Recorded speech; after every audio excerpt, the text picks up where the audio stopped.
주말 잘 보냈습니까? 2월 10일 월요일입니다. 이데일리 TV 뉴스 브리핑 시작하겠습니다. 오늘 이데일리 신문 톱 기사는 역시 트럼프 상호관세입니다. 지금 뭐 확정돼서 나온 건 아닌데 아마 오늘 빠르면 오늘 중에 아마 속보로 뜨지 않을까 싶은데요. 트럼프 대통령이 11일 이렇게 얘기를 했습니다. 그러니까 오늘 내일 중으로 현재 시간, 그러니까 뭐 우리로 따지면 뭐 늦어도 뭐 수요일 전에 이 얘기들이 이제 나올 것 같습니다. 상호 관세라는 거는 이제 이런 거죠. 우리가 미국의 수입품에 대해서, 미국산 수입품에 대해서 말을 들어서 5%의 어떤 관세를 부과한다. 그러면 이제 미국도 우리한테 5% 관세를 부과하겠다. 이제 이렇게 되는 건데요. 이게 좀 나라마다 좀 가중치나 이런 것들이 있기 때문에 좀 다릅니다. 뭐 대표적으로 인도 같은 경우는 지금 미국 수입품의 12% 정도 평균적으로 관세를 부과하고요. 베트남 5%, 브라질 6%, 중국 3%, EU도 한 2.7%. 우리는 이제 잘 아시는 것처럼 FTA 체결한 나라이기 때문에 뭐 맥스 2% 정도까지 얘기를 하는데 사실 관세가 거의 없다라고 이제 보시면 되는 거고, 이런 부분을 봤을 때 상호 관세 부과 문제가 이제 우리한테 다른 나라, 예를 들어 좀 사실은 이 상호 관세 타깃이 유럽연합과 중국이라는 얘기를 좀 아마, 그리고 베트남처럼 또 이제 미국의 무역 흑자를 많이 내는 나라들이 될 것 같습니다만, 그런 거에 비하면 우리는 사실 FTA국이기 때문에 좀 뭐 무풍지대까지는 아니더라도 크게 영향이 있지 않겠냐, 뭐 이런 긍정적인 좀 뭐 기대감도 있긴 합니다만, 우리가 좀 이 표 한번 볼까요? 작년인데요. 무역 적자 규모, 미국 입장에서의 이제 규모입니다. 중국한테 무역 적자가 가장 많이 났죠. 2,954억 달러, 거의 3,000억 달러.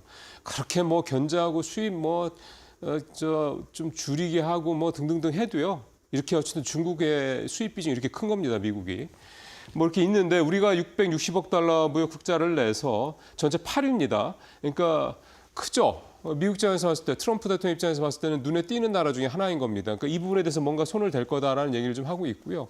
일단은 자동차, 농산물 이쪽 얘기가 좀 많이 나오고 있는데, 사실 농산물이야 뭐 우리랑 큰 관계는 없고 자동차 쪽은 부담스럽습니다. 우리가 미국에 143만 대 정도 수출을 하거든요. 이게 전체 자동차 수출 물량의 절반이 넘습니다. 그러니까 미국 입장에서 봤을 때는 별로 마음에 안 들겠죠. 트럼프 입장에서 봤을 때는. 게다가 우리가 그렇다고 해서 미국산 자동차 별로 수입하는 것도 아니거든요. 사실은 수입하고 싶지 않아서 안 하는 게 아니라 안 팔려서 안 하는 거긴 한데, 트럼프 대통령이 뭐 그런 거 생각하겠습니까? 뭐 이런 부분들이 있어서요. 어쨌든 자동차 이런 부분들은 좀 부담이 좀 될 것 같고요. 특히 이제 비관세 장벽, 즉 관세 외의 방법으로 이 수입 부분에 대해서 제한을 하는 조치, 이 부분, 이것들이 조금 걸립니다. 예를 들어서 뭐 배기가스품 인증 규제라든가 유전자 변형 농산물 뭐 승인 절차가 복잡하다. 이게 사실은 USTR에서, 미국 USTR에서 이제 지적을 했던 부분들이거든요.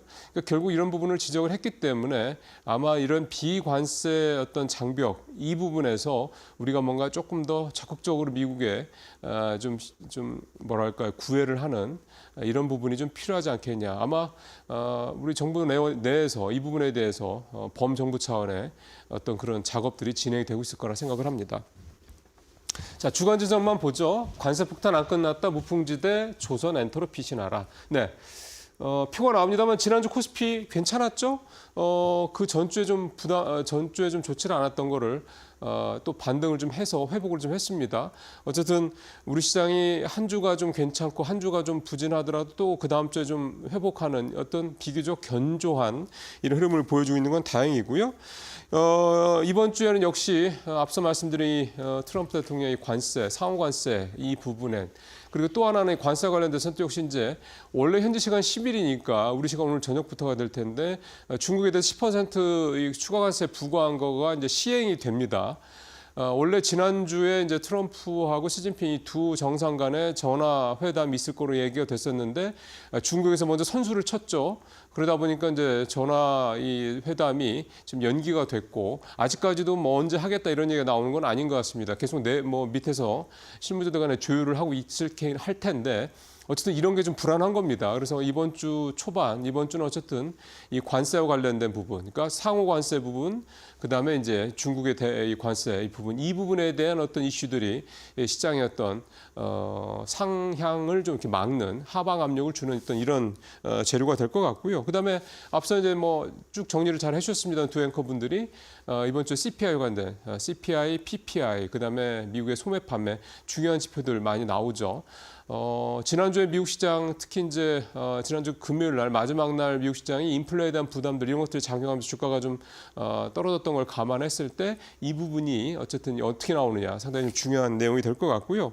그다음에 계속 실적 시즌입니다. 이제 거의 막바지긴 한데 여기서 이제 무풍지대 조선 엔터주를 피신하라 이런 제목에서도 나왔습니다만 관세와 관련돼서 조금 부담이 덜하면서도 특히 환율의 수혜를 좀 받을 수 있고 뭐 이런 부분들 그다음에 작년에 안 좋아서 올해 좀 성장에 대한 기대감이 좀 높은 이런 대표적인 업종이 이제 엔터가 되겠죠. 조선은 뭐 계속 좋고요. 그다음에 지난주에 되게 좋았던 AI 소프트웨어 쪽도 여전히 괜찮게들 보고 있습니다. 이번 주에 하나오션, 하나에어로스페이스, 크래프톤, 엔소프트, CJENM, 카카오 되게 이제 좋은 종목들, 큰 종목들 많이 나옵니다. 실적 잘 챙겨 보실 필요가 있겠습니다. 예. 앞서 잠깐 카카오 이번 주 실적 발표 있다고 했습니다만 지난주까지 상황 보면 AI 소프트웨어 관련주에서 네이버하고 카카오 주가 굉장히 좀 많이 뛰었습니다. 보니까 네이버가 10.5%, 카카오는 무려 24%나 주가가 급등을 했습니다. 샘 얼트먼 오픈AI CEO 왔던 부분. 특히 이제 카카오 같은 경우는 이제 제휴를 해서 이제 뭐 같이 가기로 했으니까 이런 부분들에 대한 기대감도 있을 거고요.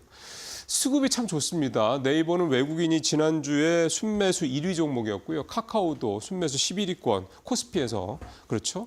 그다음에 기관도 네이버, 카카오 모두 네이버 두 번째, 카카오 다섯 번째로 기관. 그러니까 외국인과 기관이 이렇게 같이 쌍끌이로 순매수를 해주니까 당연히 주가가 뛸 수밖에 없는 거죠. 반면에 개인들은 팔았는데요.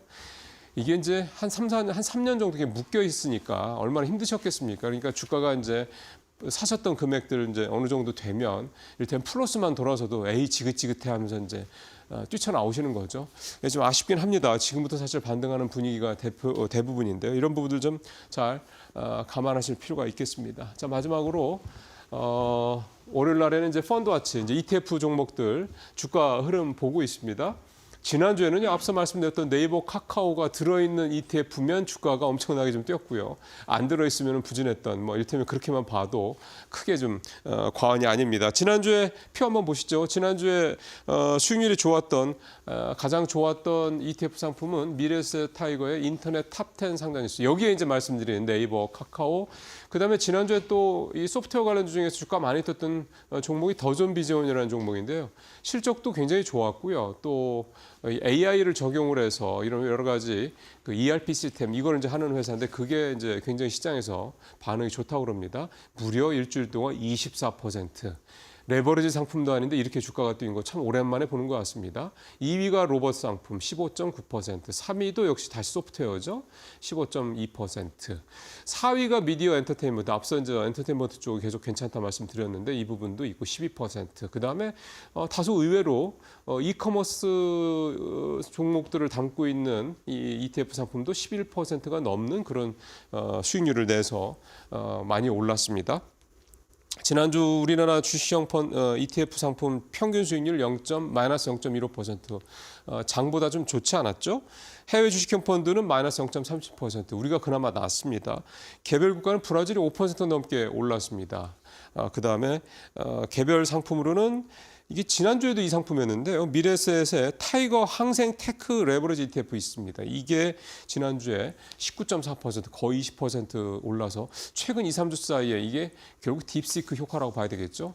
이 중국의 이 항생 테크 관련된 레버리지 ETF 상품의 주가가 굉장히 많이 오르고 있다. 좀 참고하실 필요가 있겠습니다. 네, 뉴스 브리핑 마치겠습니다.